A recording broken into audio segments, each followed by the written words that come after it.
Hello there and welcome back to Hollywood Backlot with Lou and you. My name is VashSky. I'm going to be your host today, and with me is the one, the only ghost that I want. Next to me, LW Ghost. Hello there, Lou. Well, there are other ghosts that might enjoy being with you. I mean, but I don't know who they'd be, so never mind.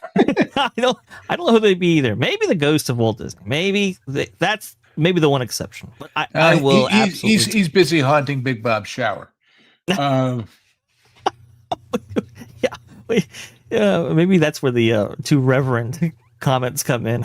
Oh God, he doesn't like Walt personally. I mean, because can you imagine that man, Big Bob, gets up in the morning and says, "Well, let's see, what can I do today that'll be fun? I know, I'll throw shade on Walt Disney. That'll be fun."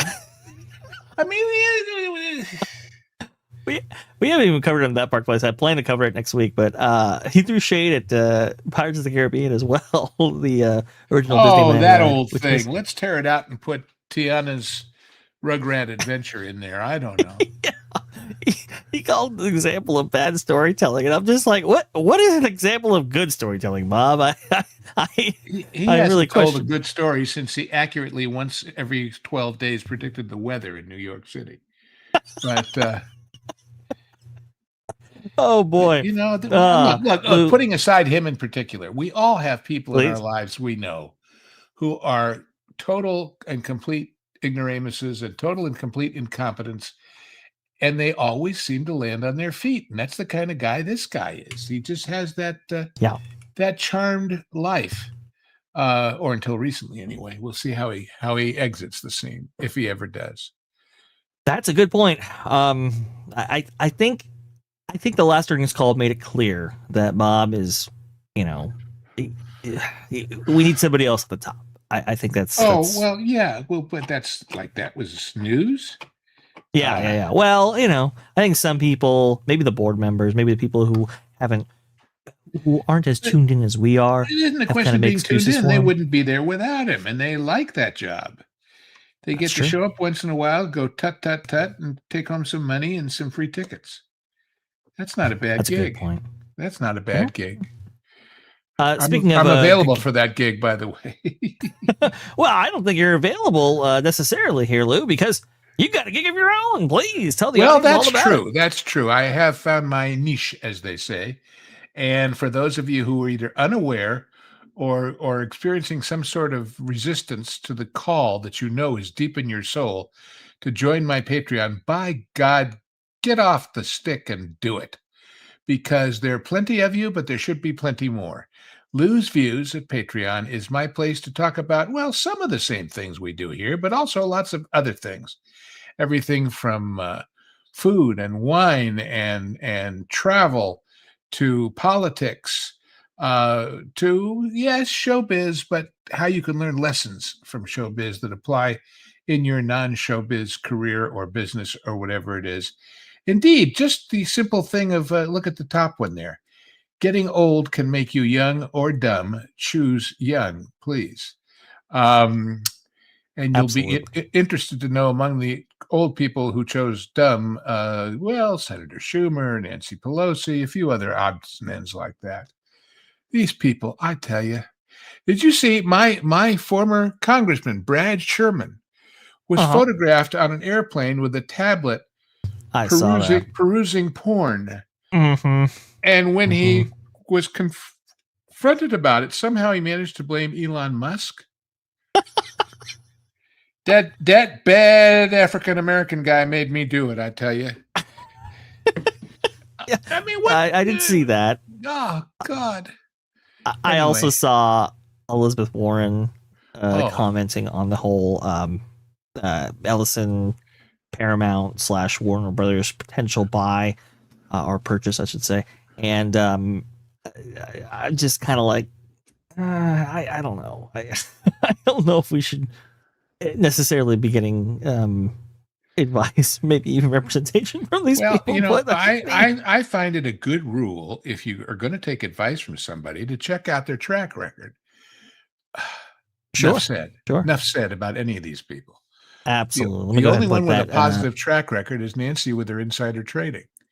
Yeah, So well, yes, exactly. So it's like, I don't know if Congress has necessarily earned the credibility there, but I know Lou has the credibility. So you can go ahead and yeah, subscribe to his Patreon right there join in the me chat. and you'll find stuff you didn't know you needed till you got it. I'll put it that way. And hey, Absolutely, at absolutely. a mere $5 a month, it's a deal, I tell you. So, That's and right. by the way, those of you who joined the so-called free membership, which I gave to episode 0, as I called it, just basically introduced myself. Those free Mhm. memberships are going to go away with the first of the year. So better to upgrade now and avoid the rush than to be left out altogether. That's all I'll say about that. Ah, So okay. Well, you got the marching orders right there. Fantastic stuff. Fantastic commentary. Lou has a lot to share. I'm telling you, he does. Definitely go ahead and check out his Patreon at Lou's Views right there. Links in the description and in the chat. All right, let's go but ahead and get into meanwhile, some, talking about views, yes, um, views, box office news. Here you go from Cosmic Book News. We told you this movie sucked. The Running Man is crashing at the box office with nearly estimates offering a brutal $16 to $19 million opening weekend. That's far below the early projections that placed it north of $20 million and nowhere near enough for a movie that cost $110 million to make. The film needs roughly $275 million worldwide just to break even, and it's not on track to reach that goal. Women also didn't show up to watch Glenn Powell in that goofy towel scene. Interesting. Luis Fernando having a if I very was similar going to watch it commentary on this before, movie. the fact that there's him in a goofy towel makes it certain I won't.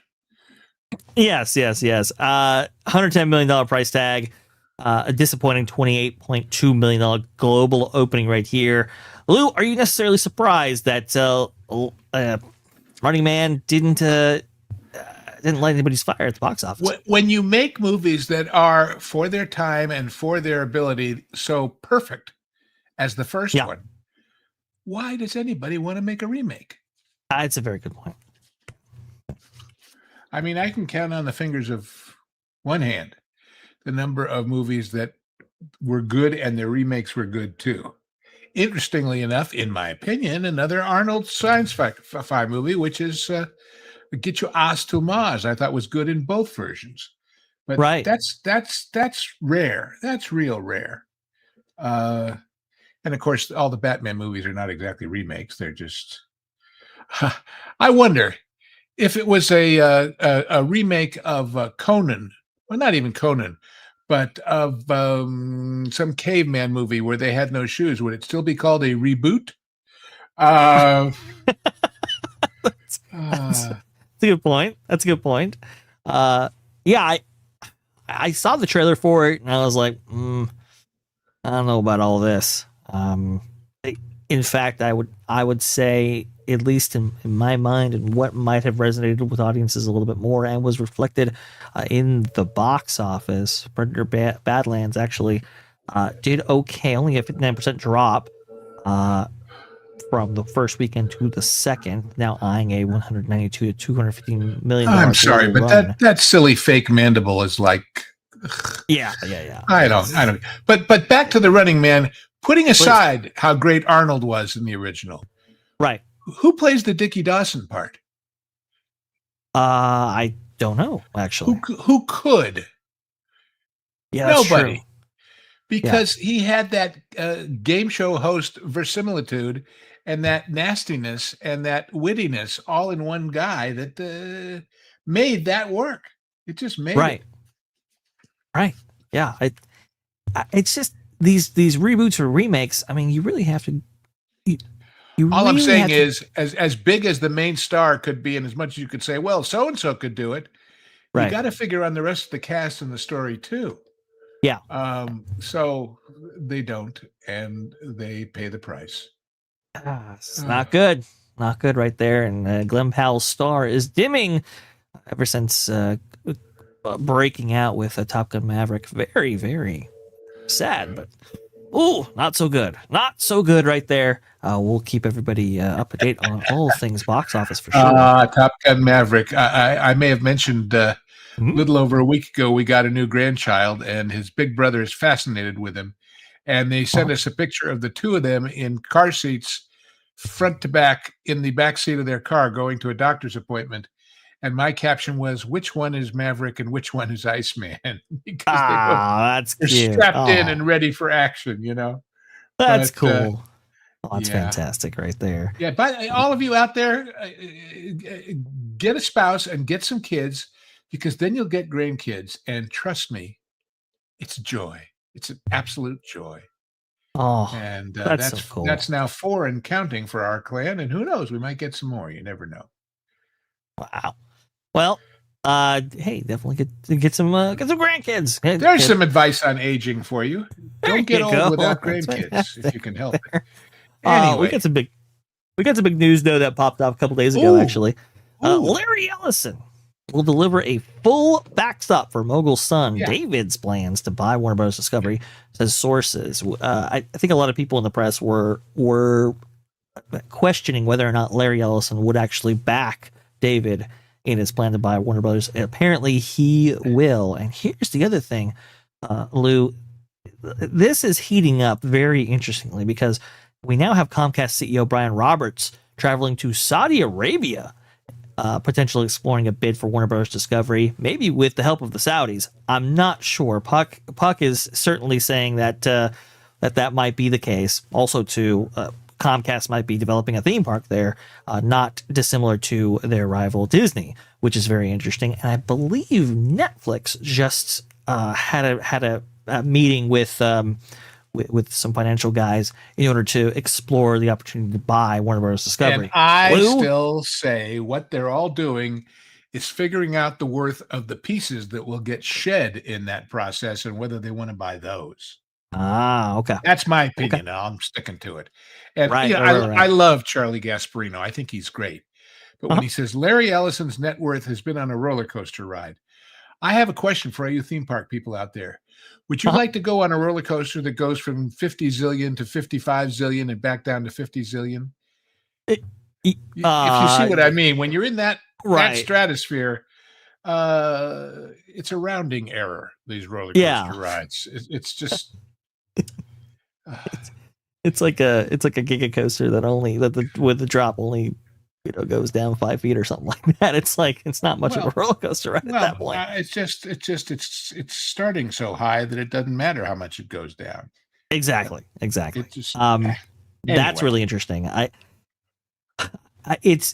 Do you think Warner Bros. Discovery and David Zaslav might be exploring the idea that the parts are worth more than the whole potentially? No. And that they're worth something, and therefore the question, remember how when Ellison bought Paramount, they basically said, okay, we'll do this, but let's have you guys get rid of some of the dead wood first. Right. In particular with CBS and bringing in Barry Weiss, who also said, I don't want to be the one to fire all these morons. You get rid of them first. Well, I think Zaslav is saying, if I get a nice deal and I get a lot of money and I get all the rest of it, what can I do with the other pieces that they won't have to? Because maybe they don't want to be bothered. And that's what these other guys are looking at and saying, well, if it comes on the market with, for example, CNN as a separate entity, what's it worth if it's worth anything? And how does it fit into my plans if it fits in at all? So it's natural and sensible and responsible for all these other companies to do their exploration and their due diligence. And also, unless they have an official, we are in the interest of buying the whole thing, I think that allows disclosure of inside facts to them that otherwise they couldn't get. So right. I'm just saying it isn't a case of who's going to buy it all. It's a case of who's going to buy the good stuff and what's going to happen to the not so good stuff. Yeah. Which if it even not so good, is still worth something to somebody, maybe. So maybe you split it off or something, or have it be its own entity. Or well, this was the week that MS Now.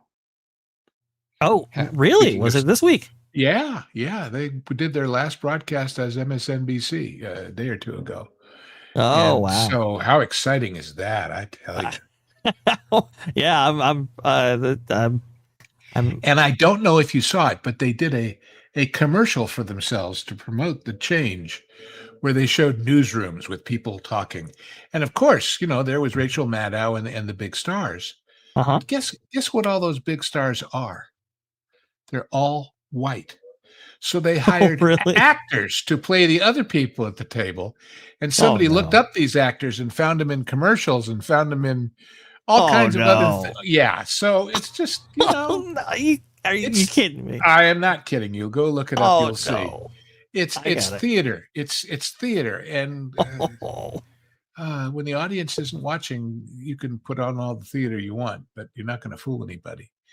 Because see, yeah, that's what I've been saying about everything in the entertainment and news media today, which is please. if you blow your credibility, it doesn't matter what kind of game you play. For example, I sent this to Pro, but I couldn't find the damn link. It went by too fast and I lost it.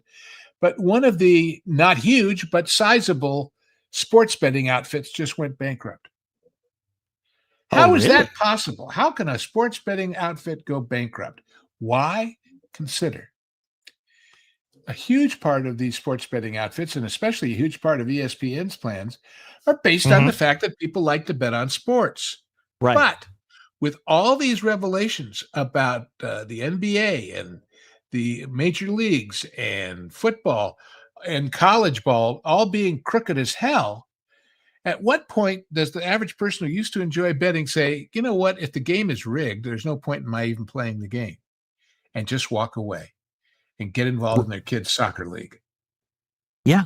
I'm just saying the credibility of the games themselves makes the gambling angle less valuable. Right. Because there are more people just saying a pox on all your houses and walking away. Yeah.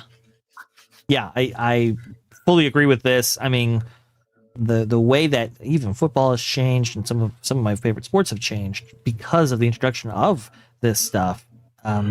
It has been profound just seeing it on kind of a topical level, but when you really look at it and you go, okay, why are things happening outside spreads so cleanly, so neatly? Why is officiating the worst it's ever been? I'm just saying there's only so much credibility you can afford to lose before people just walk away. For sure. And that is the example of that, of course, is going all the way back to Reedy Creek and before. But every time a new revelation has come out about Disney, there have been a certain number of people, maybe not a huge number all at once, but a steady trickle of people saying, I'm going to have my fond memories of what it used to be, and I don't want to play their game anymore. I'm walking away and I'm taking my money with me. Right. And when that builds up over years, and this whole story about all the gambling in sports, it won't take that long to get bigger because there's a Justice Department interested in fixing it as opposed to other eras. So we shall see. We shall see. I'm just telling you, the whole sports betting thing is not going to be worth as much when there are fewer people playing the game because they just got disgusted and walked away. Absolutely. I mean, let's face it. The reason why Vegas is a viable gambling concern is because people think it's legit. Right. The odds are published. The laws are there. The Gaming Control Board is there. They throw out the mafia guys, all the rest of that stuff. Without that, you couldn't build those hotels because nobody would come. Absolutely. So it's got to be perceived as legitimate, and as there being a chance for the little guy to go big, or else he just goes home. Anyway, enough of 100%. 150% right here. I want to end real quickly on this deadline. Preliminary bids for Warner Brothers Discovery due next week. Antitrust issues heat up. We will know, I guess it's November 20th,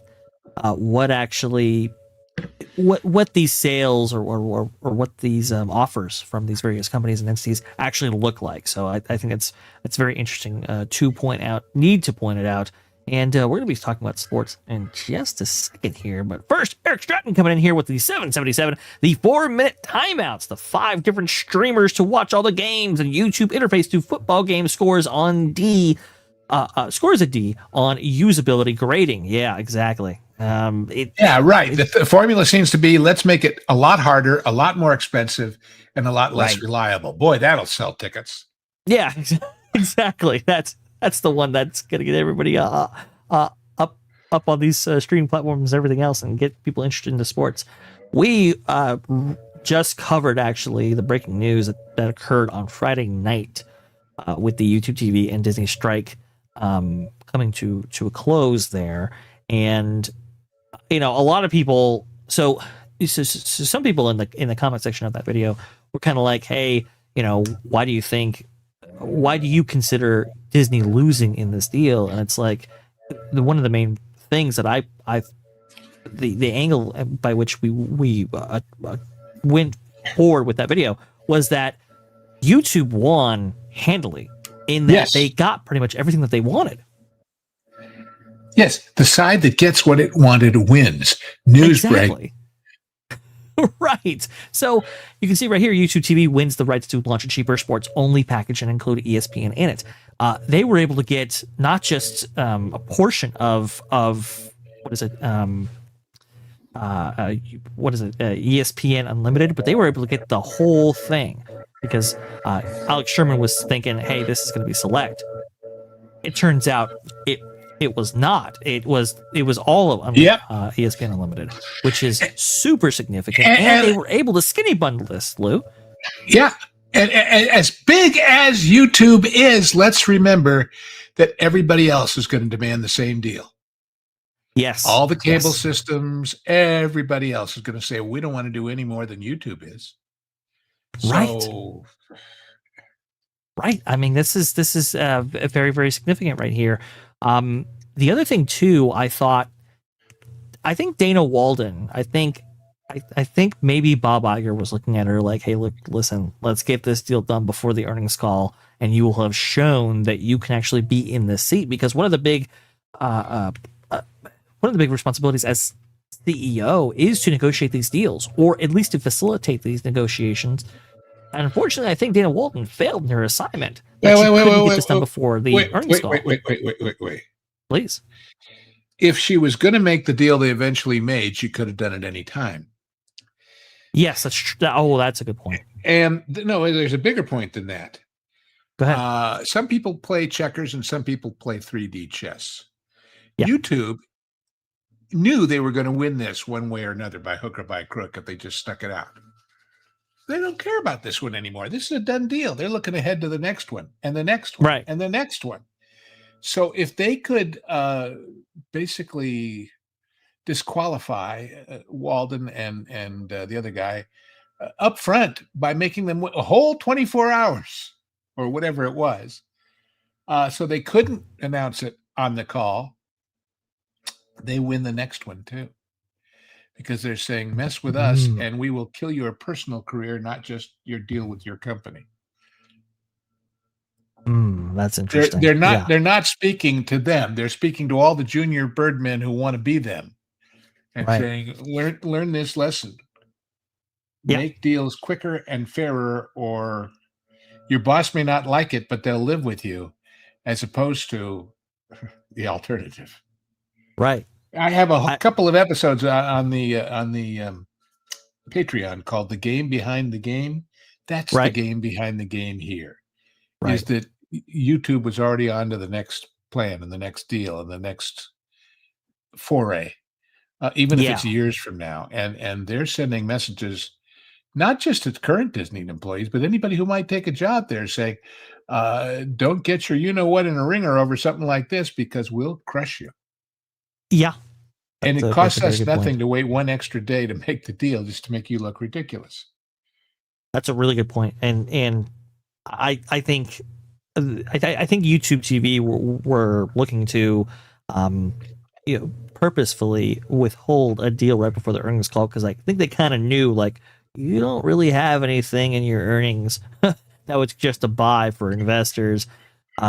Maybe your stock's actually going to go down when that earnings takes place if you don't have a deal. Sure enough, that's what happened, which gave YouTube all the leverage possible. So I think they agreed to so much that Disney wouldn't have otherwise agreed to.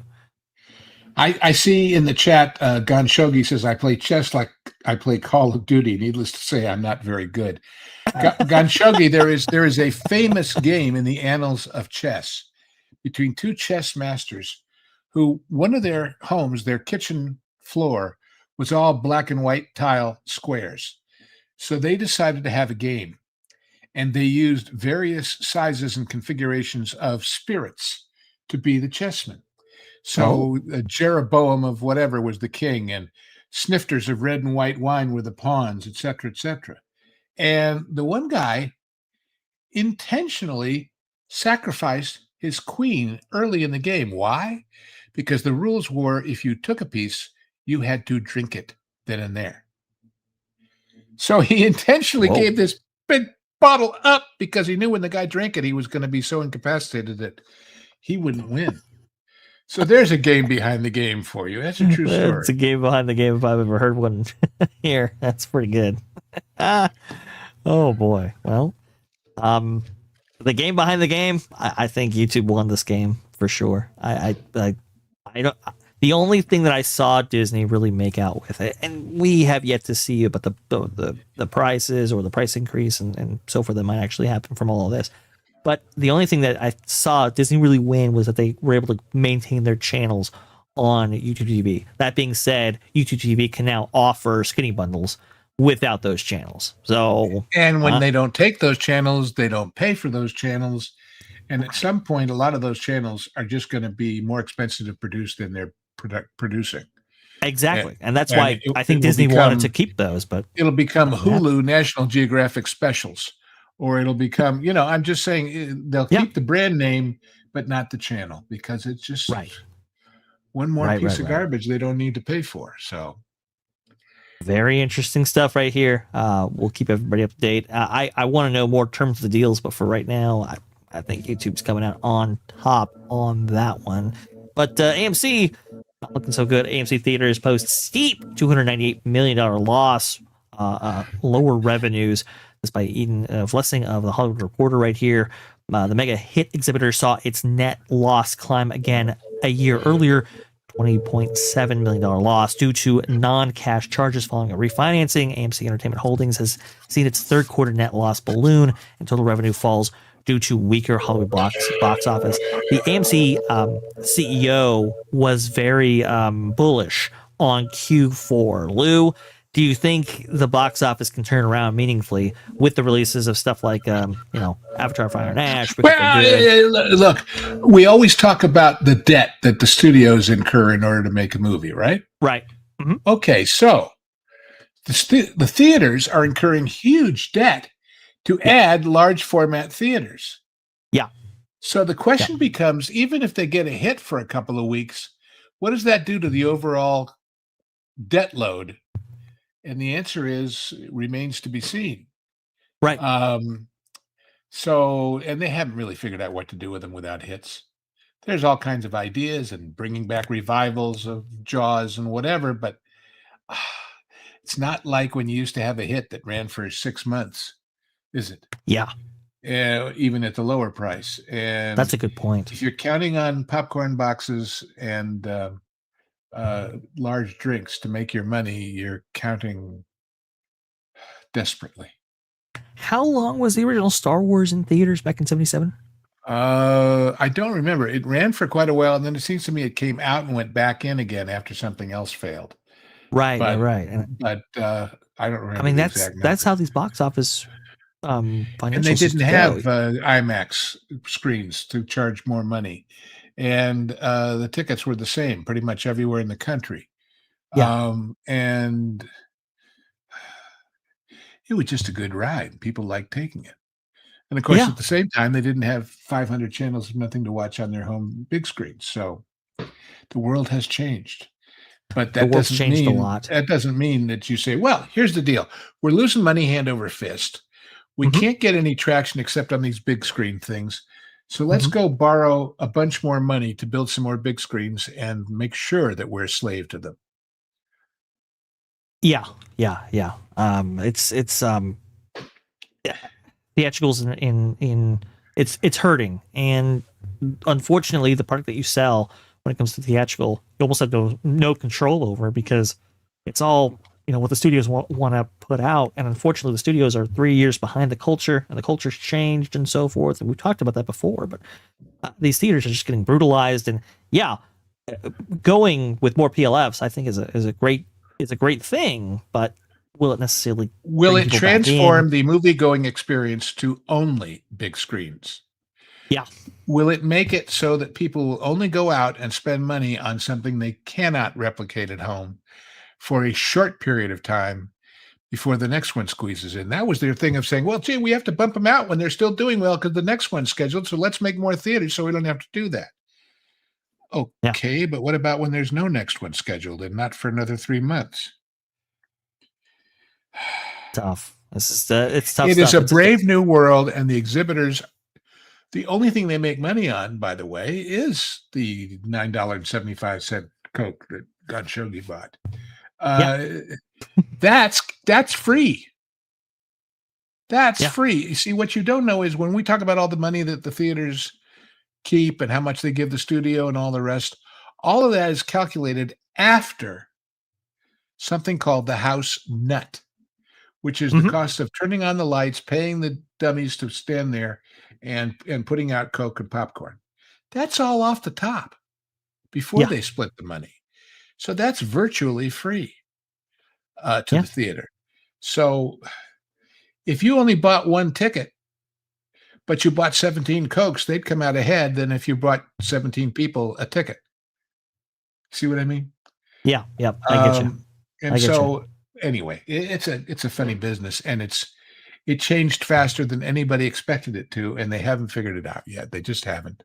They Ain't will, no business maybe, like show business. but well, like no business I know. Well, of course, the obvious comparison between showbiz and other industries Hmm. that Art Murphy, the financial guy at Variety, taught me back when I was in film school in the early 70s. He said it's about the only industry where the cost of producing the product is absolutely irrelevant to the price charged for it. Yeah, that's true. That is very true. I mean, at Do least you in those days, but do you think we should have variable pricing on films? variable depending on what. Like, for example, the budget of a certain, um, theatrical Well, do release. you So, think like, for audiences would example, stand for it if it doesn't mm, include a big screen experience and a bunch of other goodies? Is yeah, the answer to that question is go ahead and try it. I got a funny feeling it ain't going to happen. If you go to the to be theater, hey, fair, I heard yeah, this new movie is really, really great, and not on a big screen, just a regular screen, and you go to think, well, which one do you want to see, movie A or movie B? They're in the same size theater with the same kind of projection and the same everything, but movie B is $6 a ticket more because they spent more to make it. Is that a persuasive argument? well, I mean, I guess it's like, There's your okay, you got answer. the, Is if it'll fly, sure, but will it? I yeah, doubt it.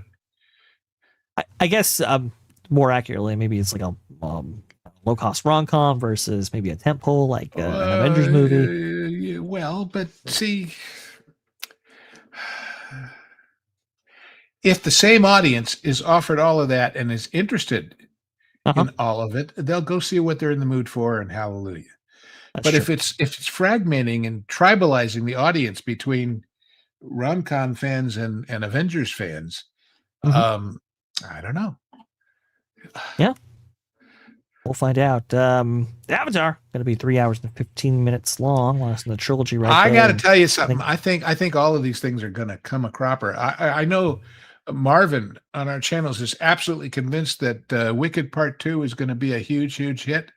yeah. I'm still not. And every day those two women open their mouths and tell you how the original Wizard of Oz was absolutely pro-gay, and Oh, how uh, it's just going to be more moms saying, "Well, we enjoyed the first one. Let's not bother." It's going to yeah, be more yeah, yeah. families saying, "I thought this was a family film. I don't think I want to go spend the money," and they're sure as hell not going to go see it twice and three times like they did the first one.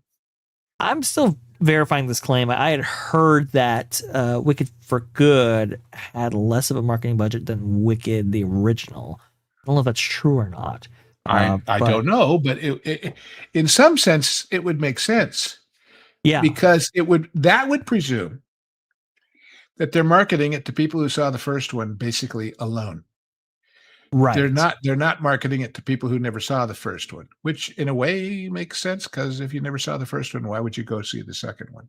Exactly. Yeah. But Yeah. still, you need to be reminded. You need to be reinforced. And as far as the Avatar thing, and Uh-huh. by the way, 3 hours and 15 minutes. Yeah. How many hours are there in the day? 24.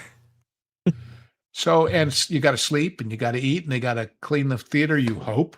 Right. So So, you're how talking like many? what, 12 hours? I'm talking about how many screenings can you do at 3 hours and 15 minutes apiece? Yeah, that's the Even if you thing, right? got So all of your theaters full and they all paid $50 a ticket, the math doesn't work.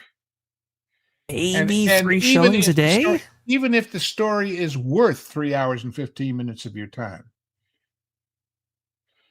Because you got to think, right? Like Lou is expertly pointing out here, because obviously we're all in, we've been studying this business a lot.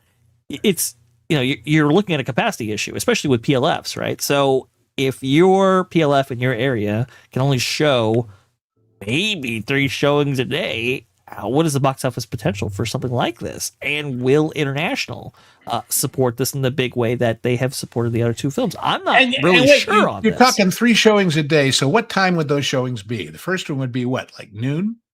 I Right, a matinee, right? probably like So not, if 10 it starts a.m.? at noon, it's Okay. 4 o'clock before they've emptied the theater, Mm-hmm. before you can start bringing people in for the second show at 4 Mm-hmm. in the afternoon on a working day. That's a good point. Oh man. So that middle showing at that length is automatically handicapped by being at that time of the day, Oh my goodness. Yeah, that's a good point. right? That's a really great point. So I don't Ideally, know. you want it to be after 6, right? Well, you want the middle one. I'm just saying the middle one is good luck and gravy, and a lot of people who live on their mommy's couch who have a few bucks. Uh-huh. And those numbers are decreasing as people learn they should probably go get a job. Yes. So anyway, I look. I'm not a seer. I'm not an oracle, but I can see common sense, and this doesn't make it to me. Yeah. Man. And there's one more coming, right? Yeah. 2 more. 2 more. Yeah.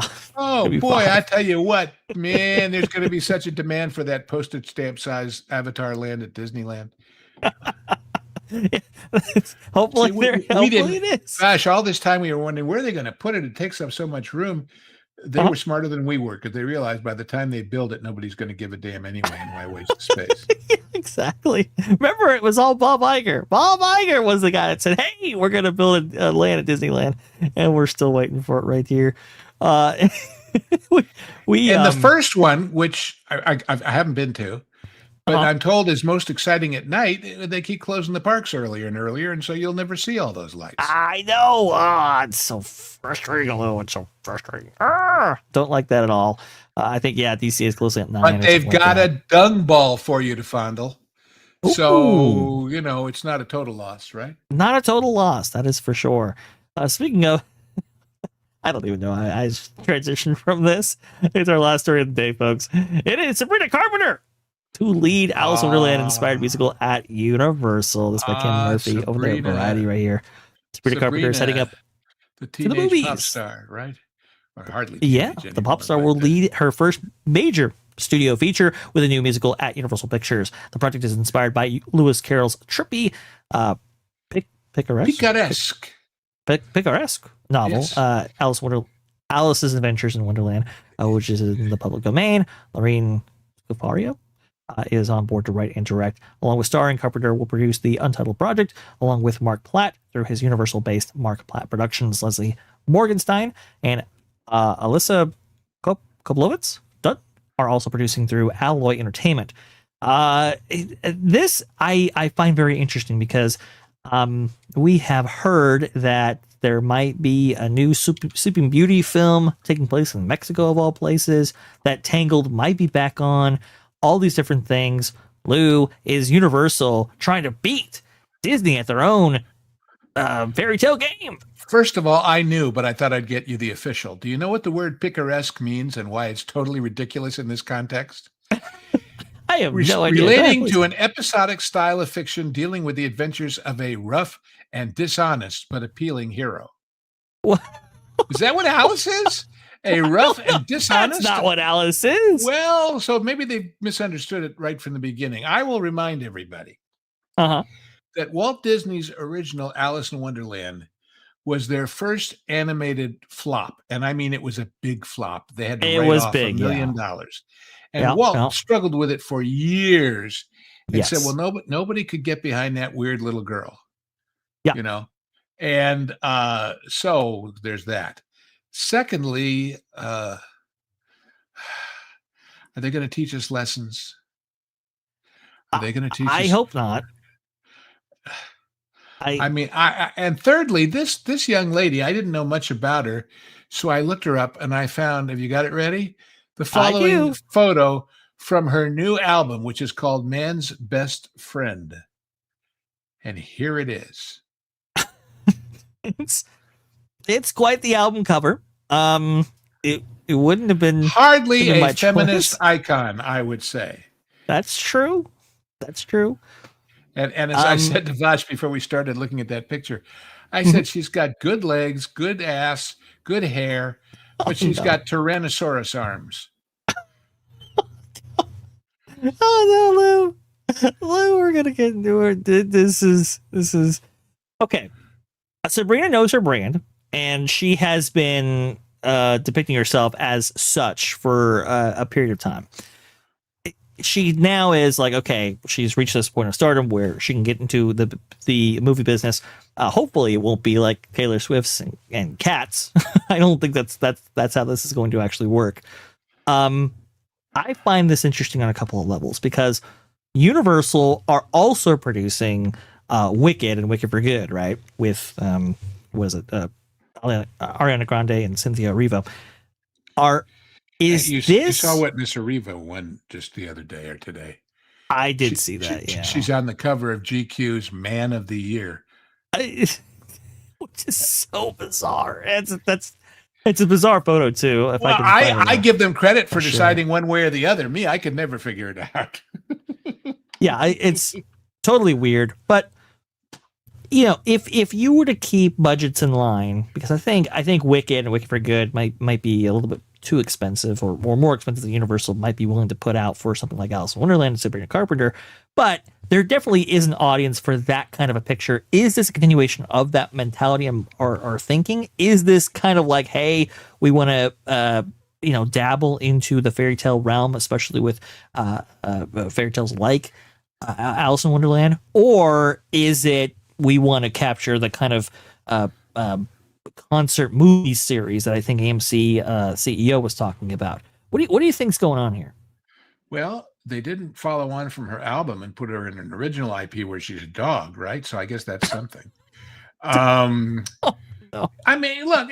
Oh, we're in so much trouble. Why? It's just honest. I mean, look, it's a question of Barbie is an innocent character. Give her to Greta Gerwig and maybe not so much. You see what I mean? It's like, yeah. It's the Muppet Show, yeah. And why is Disney promoting her on the Muppet Show when she's about to be in a Universal movie to compete using a former Disney property? That's some misguided weirdness.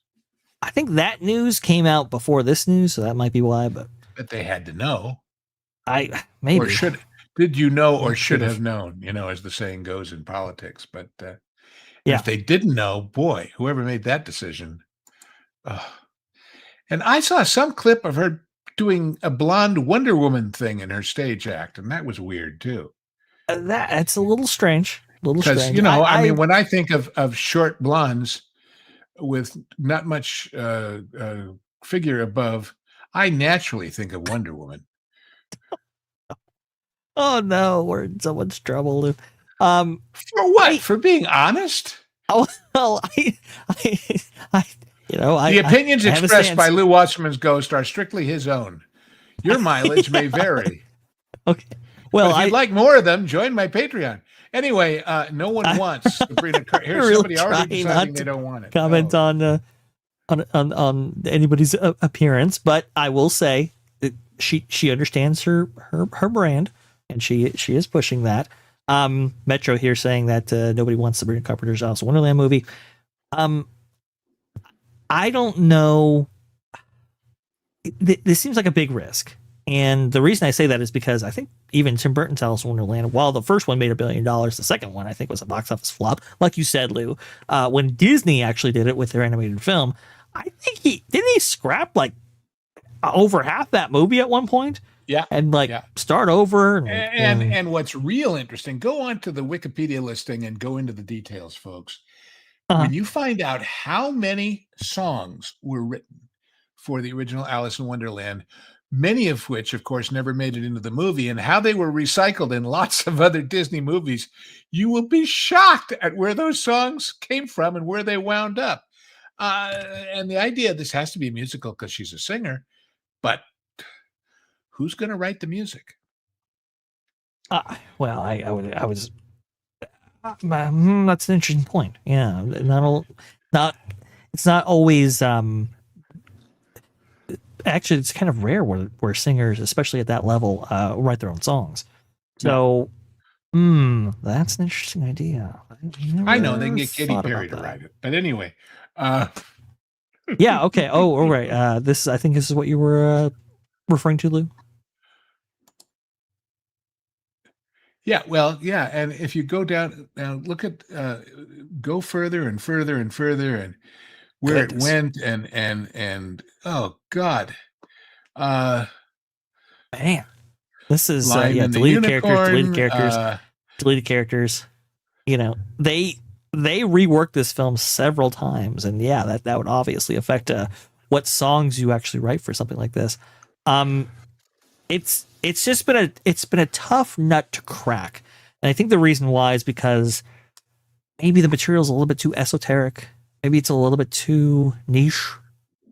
Am I right on this?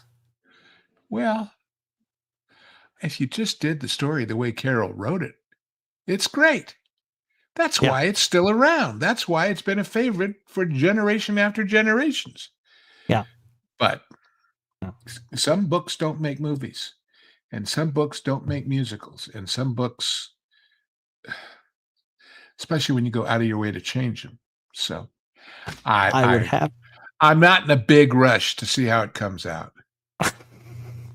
Well, fair enough. That's just me. I would think that a lot of the enthusiasm from Universal standpoint is going to be predicated on what happens for Wicked for Good. If Wicked for Good ends up a multi-billion-dollar hit, then, the sky's the limit on what you give Sabrina Carpenter. If it's not, maybe their enthusiasm cools on Alice in Wonderland starring Carpenter. Very interesting stuff indeed, Lou. What do you got going on over there on your Patreon that people can expect going forward? Well, one of these days, Culture and I are going to do a wine show together. Yeah, that may become a series, which we're going to call "Thank You for Paying Attention to This Vintage." I had one of my members write me a letter saying that he and his writing partner were looking to produce a couple of movies, and could I answer some questions? And I said, listen, I am available as a ridiculously expensive consultant, and if you want to pay for my consultancy, we'll talk. But meanwhile, I said, email me a list of like your top 8 or 10 questions, and we'll keep them relatively generic. And that is on its way to me, I'm told, and that'll be the next one. So lots of new things happening there. And of course, the genre guys continue to amaze and impress. We did 2 very fun movies last night, which will be coming up soon. And I will just, I'll give you one word that'll tell you which one of those movies you might know better. Serpentine. Serpentine. Anyway, and then of course, I'm around. I show up on various things, like when you're up to it, when we do the Monday afternoon show, or Tuesday afternoon show, pardon me. And I'm usually on the Monday night super secret pro show. super Yes. secret probation pro show. And There's a reason we call it that, folks. yeah, well, if you think this was wild. Yeah, And then, of course, we have the jukebox today, which I yes, think yes, we people did. will find particular. Don't look at what it is. Don't think about it. Just play the first couple of notes and say, "Wait a minute," and then you'll realize it didn't start in a galaxy near or far, but on the high seas. Because damn, if that 3-note intro isn't something very familiar, years before its time. So that's a fun one for you. And it's a great swashbuckling theme anyway, but I'm sorry, when you hear those 3 notes, you expect them to be followed by several others that are different than this. Yeah. John Williams has been accused of that in the past, by the way. He's he was inspired by a couple of things. Very interesting stuff. Indeed, right there. Definitely check out LEW'S Backlot Jukebox. It's in the description and in the chat right now. I just put it in there. And we love you to check it out. I know Lew, he has a passion for the music, and really it is what brings in audiences to a story, right? I just saw a screening of something that I can't really talk about it, but they had a temp track on it, and the temp track I think was from like Inception. It was very interesting. Or no, it was from Interstellar, actually. Interstellar. And it's that scene where No Time for Caution, right? And it was very interesting to see visuals that I've never seen before, matched up with that specific soundtrack. But it was the music was so powerful, it kind of transcended its original piece, and it did bring you in such a profound way. It was very, very interesting to me. So music definitely has a profound effect. And Lew has actually talked about, Interstellar. One of the interesting things is they had to find an organ that was far enough away from the road that there wouldn't be traffic noise in the background. Right. So there's all these little practical concerns that come up when you're making music. Absolutely. So there you go. Oh, so good. So good. Fantastic stuff right there. And Walter Tomaszewski coming in here with the 199. Thank you so much to Eric Stratton and Walter. Somebody mistook picaresque for picturesque. Indeed. No, I don't think so. I think they wanted to use a word they'd heard and didn't really know what it meant. Yeah. That's because there is a whole style called picaresque. It just that Hallis has nothing to do with it. So it's very true. That's very, very true. Walter, thank you so much for all of that. At least they didn't call it beloved or iconic, so they crossed off to. Yeah, that's good, right? Yeah, we can all be thankful that they didn't use those words over and over again.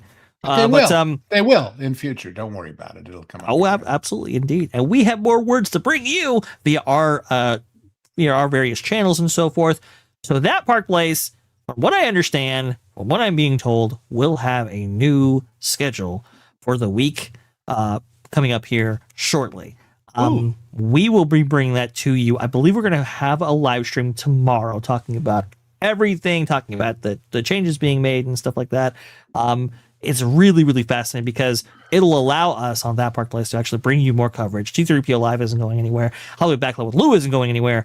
It's very, very cool. I'm super excited. Definitely stay tuned for that. You can subscribe to that Park Place. Subscribe to this channel, by the way, to have more content from Lew delivered to you via Hollywood Backlot and the genre guys right there. Let me see what else we are missing right here. I think that's what's the next genre guys to show up here? Do you know? I actually don't. So I've handed those duties off just to an editor, and we are we are trying to form the schedule on how to actually release that content. So trust me, it's all coming. We're all moving. We're all shaking. And let me see here. Make sure not necessarily a good thing when I shake. No, Lew, don't shake. I seldom rattle or roll, so if I can only manage to shake, I guess that's better than nothing. But have Lew shake with glee by hitting the like button on this video right here. Hit the subscribe button if you haven't hit the subscribe button yet, And make sure you follow T3PO and That Park Place for all the news. That should be fun. Let's go ahead and get out of here, Lou. Thank you so much, guys. We will see you all next Thanks, week everybody. here on Hollywood Backlot with Lou and you. Thank you.